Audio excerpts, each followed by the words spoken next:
Hello students, अभी हम लोग वेक्टर अलजेब्रा का नेक्स्ट टॉपिक्स हैं जिस पे हम क्वेश्चंस लगाएंगे। टॉपिक 4 है question based on position vector, magnitude of vector and component form of vector. ठीक है, तो एक बार मैं थोड़ा सा रिकॉल कर दूं आपको कि पोजीशन वेक्टर का क्या कॉन्सेप्ट बताया गया था।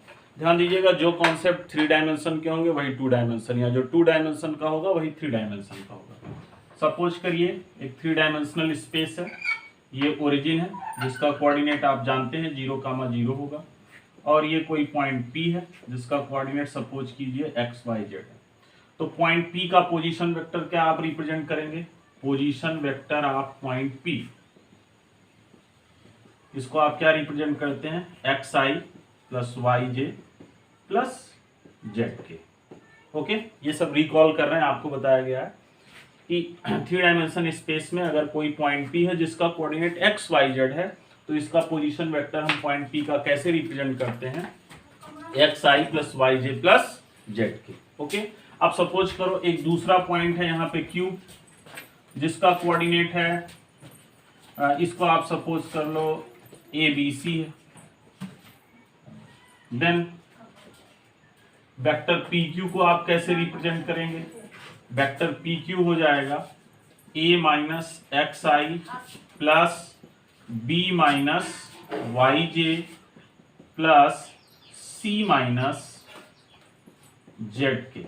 ये वेक्टर PQ को आपको रिप्रेजेंट करने का तरीका हो गया। सब आपको डिटेल में लास्ट क्लास में डिस्कस किया गया था। ओके, अब इसे आप ऐसा भी लिख सकते हैं वेक्टर OP, और इनके मैग्नीट्यूड पे भी चर्चा हुई थी। एक चीज आप ध्यान दीजिएगा, यहाँ पे IJK क्या है? IJ and K unit vector in the direction of x axis, unit vector in the direction of y axis J होगा, and unit vector in the direction of z axis जो होगा वो K होगा। Okay, XYZ क्या होगा? XYZ scalar component of vector OP हो जाएगा, और वेक्टर कंपोनेंट ये पूरा होगा। XI वेक्टर OP का वेक्टर कंपोनेंट होगा, YJ वेक्टर OP का वेक्टर कंपोनेंट होगा, और Z के भी वेक्टर OP का वेक्टर कंपोनेंट होगा। तो ये कुछ बातें थी जिसको मैंने रिकॉल किया। अब इस पे बेस्ड एक क्वेश्चन आप बहुत ही आसानी से लगा सकते हैं। देखिए,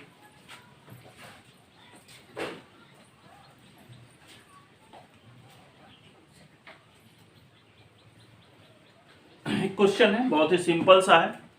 ये 1 मार्क्स का क्वेश्चन है, आपके CBSE बोर्ड में आया हुआ है, आप प्रीवियस ईयर क्वेश्चन पेपर देखेंगे। If A 2,4 and B -5,3 are respectively the initial and final points of a vector B। एक कोई वेक्टर B है और इसका इनिशियल पॉइंट A है जिसको आप 2,4 से रिप्रेजेंट करते हैं, और ये फाइनल पॉइंट B है जिसको आप -5, -3 से रिप्रेजेंट करते हैं। ठीक है, find the component of vector V। Vector V का कंपोनेंट बताइए। एक चीज ध्यान रखें, जब सिर्फ कंपोनेंट पूछा जाए इट मींस स्केलर कंपोनेंट। अगर वेक्टर कंपोनेंट पूछा जाएगा तो सिर्फ कंपोनेंट वर्ड नहीं यूज किया जाएगा, फिर बोला जाएगा वेक्टर कंपोनेंट। ओके, तो ये आप ध्यान देंगे। तो इसका सॉल्यूशन बहुत ही सिंपल है। तो कभी भी आपसे पूछा क्या जा रहा है? Component of vector V। तो कंपोनेंट जब पूछा जा रहा है तो फर्स्टली आप उसे कंपोनेंट फॉर्म में लिखेंगे। तो component form of vector V यहां पे क्या होगा? अभी मैंने आपको बताया -5 -2i। 2 डायमेंशन में है, ये 2 डायमेंशन प्लेन में ये पॉइंट है, तो सिर्फ I और J आपका होगा, प्लस -3 -4j, यानी कि वेक्टर V क्या होगा? -7i, और ये भी हो जाएगा -7j। ओके, तो ये हो जाएगा component form of vector V। Component form of vector V, थोड़ा सा क्राइसिस में लिखें, समझ लीजिएगा। Component form of vector V -7i -7j। Okay, फिर इसका मैग्नीट्यूड पूछा जा रहा है, तो मैग्नीट्यूड के लिए ये सिंबल आप यूज करते हो, तो ये क्या हो जाएगा? -7² plus -7² means 49 plus 49 means 2 into 49 means 7√2 units. Is that clear? तो एक आंसर ये हो गया और दूसरा आंसर ये। तो किसी भी वेक्टर के अगर इनिशियल और फाइनल पॉइंट दिए गए हैं तो आप इस तरीके से उस वेक्टर को कंपोनेंट फॉर्म में लिख सकते हैं। ओके, और मैग्नीट्यूड तो बहुत ही सिंपल है, कई बार आपको बहुत छोटी सी चीजें हमेशा आया, डिटेल में भी बताया गया, ये हो गया। तो इस गिवन वेक्टर के जिसके इनिशियल और फाइनल पॉइंट दिए हैं उसका कंपोनेंट फॉर्म हो गया and its magnitude. Okay, 1 marks का क्वेश्चन है, सीबीएसई बोर्ड में आया हुआ। ये सेकंड क्वेश्चन देखें, ये भी 1 मार्क्स का क्वेश्चन है, सीबीएसई बोर्ड में आया हुआ है। If A is the point 1, 2 and the vector A B has component 2 and 6, यानी कि इस तरीके से कोई पॉइंट ए है, दूसरा कोई पॉइंट बी, और ये वेक्टर ए बी है, ठीक है, जिसके कंपोनेंट 2, 6 है। फाइंड द पॉइंट बी, तो पॉइंट बी बताइए। पॉइंट ए है आपका 1, 2 और पॉइंट बी आप सपोज कर लो x, y। Is that clear?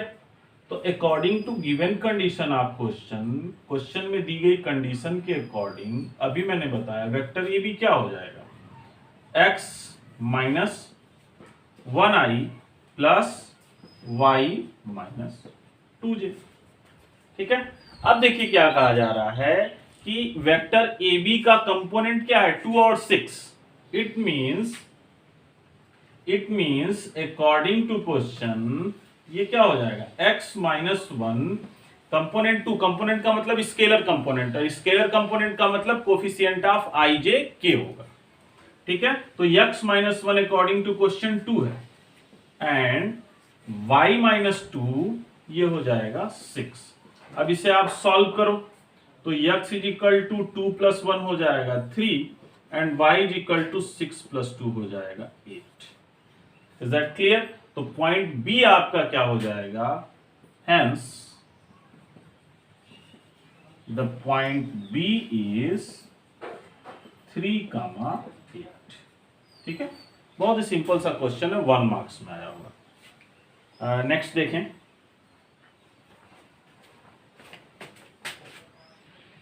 Next question देखें, ये सभी 1 मार्क्स के क्वेश्चन है इसी टॉपिक पे बेस्ड। Find the component and magnitude of vector P Q where P and Q are this and this. Component and magnitude अभी सेम आपने यही क्वेश्चन लगाया है, तो वेक्टर पी क्यू क्या हो जाएगा, according to question vector P Q is equal to -3 -6 plus 6 -3 है, सॉरी ये होगा 6 -3i प्लस 7 4j 4 5। क्लियर? 6 ये प्लस 3 हो जाएगा 9i, 7 4 प्लस 3j 4 -1 -8। ये हो गया वेक्टर पी क्यू। ठीक है, तो अगर किसी भी वेक्टर के इनिशियल और फाइनल पॉइंट दिया तो वेक्टर पी क्यू अभी आपने लास्ट क्वेश्चन में भी इवेलुएट किया, इन द सेम वे यहां भी इवेलुएट किया गया है। अब इसका कंपोनेंट पूछा जा रहा है, तो कंपोनेंट क्या हो जाएगा, और अगेन मैं आपको रिवाइज रिकॉल कर रहा हूं, कंपोनेंट मींस स्केलर कंपोनेंट। तो component of vector P Q is equal to R 9, 3 एंड -1। आप इसे और डिटेल में लिख सकते हैं, component of vector P Q in x direction is this, y direction is 3 and z direction is -1। ऐसा भी आपसे पूछा जा सकता है, तो आप डिटेल में इस तरीके से लिखेंगे। फिर क्या पूछा जा रहा है, एंड इट्स मैग्नीट्यूड, तो एंड इट्स मैग्नीट्यूड ये क्या हो जाएगा, मीन्स दिस, और ये under root 9 square plus 3 square plus -1 square, ये कितना हो जाएगा 81 प्लस 9 प्लस 1। ठीक है, ये कैलकुलेशन आप कर सकते हैं, बहुत ही सिंपल है। नेक्स्ट क्वेश्चन देखें, so that the points A B and C are vertices of right triangle. Right angle triangle आप किसको कहते हैं? ए ट्रायंगल दिस, ठीक है। अब जरा सा आप ध्यान दें, राइट एंगल ट्रायंगल आप कैसे निकालते हैं? कई तरीके हैं राइट एंगल ट्रायंगल को निकालने का। जैसे triangle whose one angle measure is 90 degree is called right angle triangle. तो यहाँ एंगल के कॉन्सेप्ट को लगाएंगे तो इस टॉपिक का यूज नहीं होगा, यहाँ आप मैग्नीट्यूड निकालो, ठीक है। ए बी सी कोई भी इसमें पॉइंट हो सकता है, तो आप वेक्टर ए बी निकालेंगे, वेक्टर बी सी निकालेंगे, और वेक्टर सी ए या ए सी कुछ भी आप निकाल सकते हैं, और इनका मैग्नीट्यूड निकाल लेंगे तो इसकी तीनों साइड आपको पता चल जाएगी। अब इसमें जो बिगर साइड होगी, बिगेस्ट साइड होगी, उसका स्क्वायर रिमेनिंग टू साइड के स्क्वायर के सम के इक्वल आ जाएगा। देन ये प्रूफ हो जाएगा कि A B C are the vertices of right angle triangle. यहां देखें वेक्टर ए बी क्या होगा, 1 माइनस 2 यानी माइनस आई हो जाएगा, थोड़ा सा मैं डायरेक्ट कर रहा हूं, -3 माइनस -1 तो -3 + 1 हो जाएगा, -2j हो जाएगा, और -5 -1 यानी -6 ij k हो जाएगा। 1 -2 -1 हो जाएगा, -3 माइनस ये प्लस हो जाएगा, -2 -5 -1 6 के हो जाएगा। और इसका मैग्नीट्यूड क्या हो जाएगा, vector A B is equal to √-1 square 1 + 2 square 4 6 6 36 यानी ये हो जाएगा √40। क्लियर है? नहीं सॉरी 41। अब आप वेक्टर BC को देखो, वेक्टर BC क्या हो जाएगा, 3 - 1 2i -4 -3 तो प्लस हो जाएगा, ये -j होगा, और -4 ये भी माइनस प्लस हो जाएगा, ये प्लस के हो जाएगा। और वेक्टर BC का मैग्नीट्यूड क्या हो जाएगा, 2 2 4 + 1 + 1 it means √6। And vector CA क्या हो जाएगा, CA मीन्स ये करोगे 2 -3 तो माइनस से एक चीज यहां ध्यान दीजिएगा, वेक्टर ए बी निकालो या वेक्टर बी ए, वेक्टर बी सी निकालो या वेक्टर सी ए, वेक्टर सी ए निकालो या वेक्टर ए सी, मैग्नीट्यूड सभी के सेम आते हैं। और यहाँ हमारा मैग्नीट्यूड से वर्क है, इसलिए आप सी ए सी करो, बी सी सी बी करो तो कोई दिक्कत फिलहाल ये नहीं आएगी, क्योंकि मैग्नीट्यूड सभी सेम आएंगे। तो सी ए है तो 2 -3 यानी माइनस आई हो गया, -1 -4 तो ये प्लस आ जाएगा, प्लस 3j एंड 1 माइनस ये प्लस आ जाएगा 5k।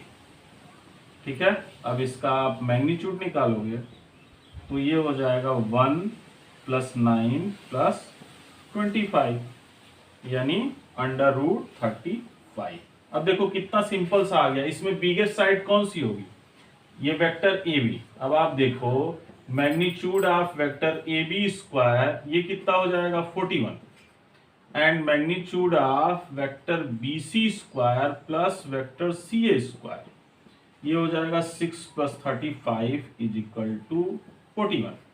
तो आप देख रहे हो ये जिन ट्रायंगल के वर्टिसेस हैं इनसे मैग्नीट्यूड जब आप इवेल्युएट कर रहे हो तो बिगेस्ट साइड का स्क्वायर रिमेनिंग टू साइड के स्क्वायर के सम के इक्वल आता है। और ऐसा किस केस में होता है, when the given vertices represent vertices of right angle triangle. Okay, so this implies that vector magnitude of vector AB square is equal to magnitude of vector BC square plus this.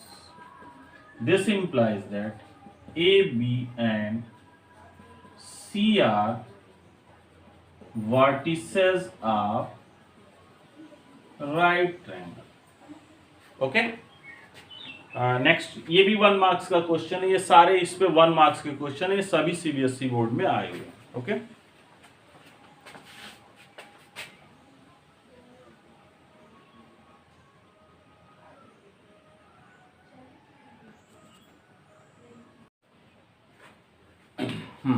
Next question देखें, ये भी 1 marks का question है, CBSE board में आया हुआ है।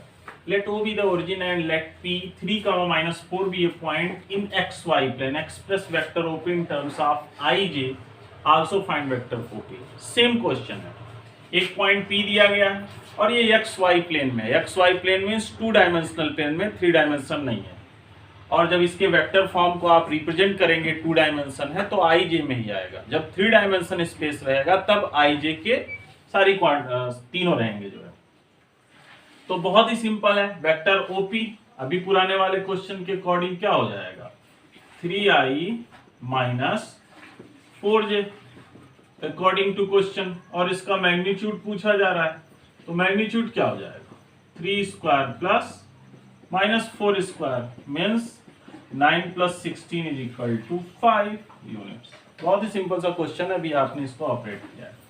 If the position vector A of a point 12, 9 such that magnitude of vector A is equal to 13, find M।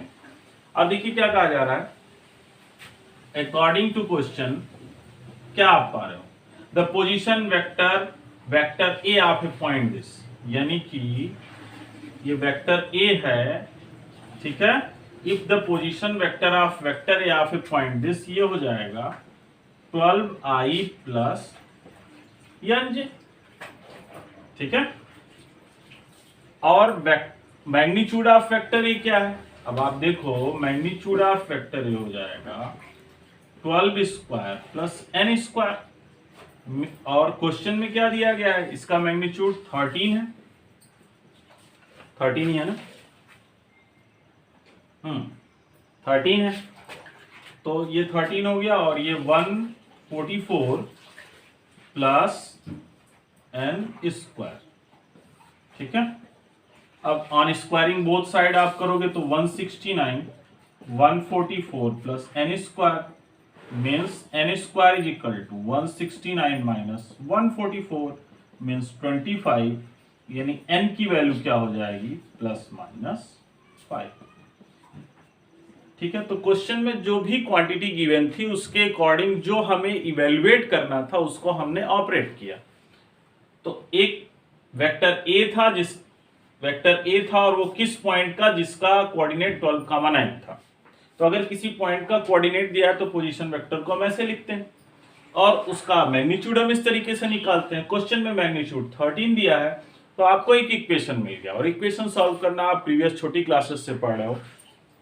Solve करने के बाद आपको n की वैल्यू मिली और यही आपको पूछा जा रहा है। तो अभी ये जो हमारा टॉपिक था position vector, magnitude of vector and component of vector, इससे रिलेटेड जो भी आपके प्रीवियस ईयर एनसीईआरटी के क्वेश्चंस थे वो मैंने सॉल्व करा दिए। अब इससे रिलेटेड अगर कुछ भी छूटा होगा तो आप मुझे कमेंट बॉक्स में बताइएगा, क्रॉस क्वेश्चन कीजिएगा, I will solve that. Okay, now we will discuss about next topic.